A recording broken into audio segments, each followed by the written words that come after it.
Friends, welcome back to Viswas கோம். இன்றைக்கி நம்ம விஸ்வாஸ் கோமில் கல்யாண வீடுகளெல்லாம் செய்கிற மாதிரி ரவா கேசரி நம்ம வீட்டிலேயே எப்படி பண்ணுறது அப்படிங்கிறத தான் ஃப்ரெண்ட்ஸ் பார்க்க போகிறோம்.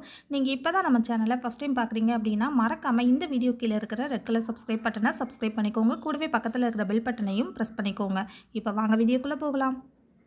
இந்த ரவா கேசரி செய்கிறதுக்கு அடுப்பில் வந்து ஒரு கடாய் வச்சுக்கோங்க. கடாய் நல்லா சூடான உடனேயே ஒரு 1/4 கப் அளவுக்கு எண்ணெய் வந்து நான் எடுத்திருக்கேன். இந்த எண்ணெய் வந்து செக்கில் ஆட்டினா கடலெண்ணெய் நல்லெண்ணெய் அந்த மாதிரி எடுக்கக்கூடாது. வாசமே இல்லாத எண்ணெயாக பார்த்து எடுத்துக்கோங்க. அதாவது சன்ஃப்ளவர் ஆயில் அந்த மாதிரி எடுத்துக்கோங்க. இப்போ வந்து எண்ணெய் நல்லா சூடான உடனேயே அதை வந்து வேறொரு பாத்திரத்துக்கு மாற்றிட்டு திரும்ப அதே கடாயிலேயே 1 கப் அளவுக்கு ரவையை வந்து நல்லா வறுத்து எடுத்துக்கிறலாம். ரவை வந்து நல்லா வறுபட்டு வரணும். இப்போ பாருங்கள், ரவையை வந்து நல்லா வறுத்தெடுத்தாச்சு. இப்போ இதை வந்து வேறொரு பாத்திரத்துக்கு நம்ம மாற்றிடலாம். திரும்ப அதே கடாயிலேயே 2.5 கப் அளவுக்கு தண்ணி வந்து நான் எடுத்திருக்கேன்.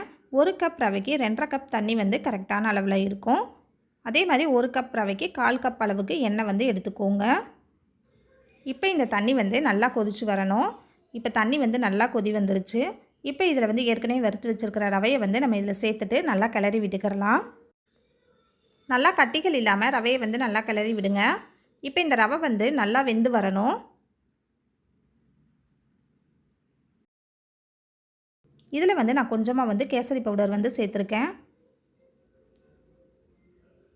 கேசரி பவுடர் சேர்த்துட்டு நல்லா கலந்து விட்டுக்கிறலாம். இப்போ பாருங்கள், ஓரளவுக்கு நல்லா கெட்டியாயிருச்சு. இதுக்கப்புறமா வந்து இதில் வந்து நம்ம சர்க்கரை சேர்த்துக்கிறலாம். 1 கப் ரவைக்கு 1 கப் அளவுக்கு சர்க்கரை வந்து உங்களுக்கு கரெக்டாக இருக்கும். கொஞ்சம் இனிப்பு அதிகமாக சாப்பிட்றவங்க ஒரு 1/4 கப் அளவுக்கு சர்க்கரை வந்து நீங்கள் சேர்த்துக்கோங்க.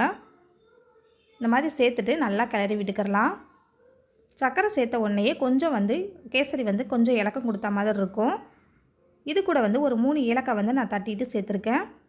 நீங்கள் வந்து ஏலக்காய் தூள் இருந்துச்சுன்னா ஆட் பண்ணிக்கோங்க. இப்போ இந்த ஸ்டேஜில் வந்து நம்ம ஏற்கனவே சூடு பண்ணி வச்சுருக்கிற எண்ணெயை வந்து இதில் கொஞ்சம் கொஞ்சமாக சேர்த்துட்டு கிளறி விட்டுக்கிறலாம். கல்யாண வீடுகளெல்லாம் கேசரி செய்யும்போது இந்த மாதிரி எண்ணெய் சேர்த்து தான் செய்வாங்க. நெய் வந்து அதிக அளவில் சேர்க்க மாட்டாங்க.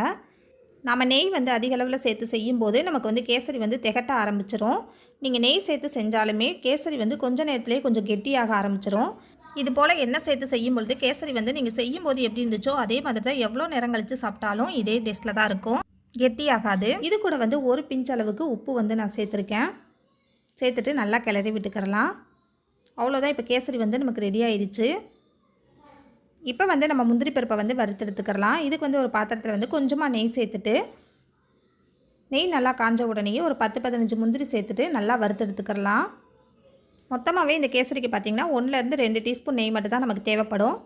இப்போ வந்து முந்திரி பருப்பை வந்து நல்லா வறுத்துட்டு இப்போ இதில் வந்து நம்ம சேர்த்துக்கிறலாம். சேர்த்துட்டு நல்லா கிளறி விட்டுக்கிறலாம். இது கூட வந்து உங்களுக்கு எந்த எசன்ஸ் பிடிக்குதோ அந்த எசன்ஸ் சேர்த்துட்டு கூட நீங்கள் செய்யலாம். அவ்வளோதாங்க, சூப்பரான கல்யாண வீட்டு கேசரி நமக்கு ரெடி ஆயிடுச்சு. கண்டிப்பாக இதை வந்து நீங்கள் உங்கள் வீட்டில் வந்து ட்ரை பண்ணி பாருங்கள்.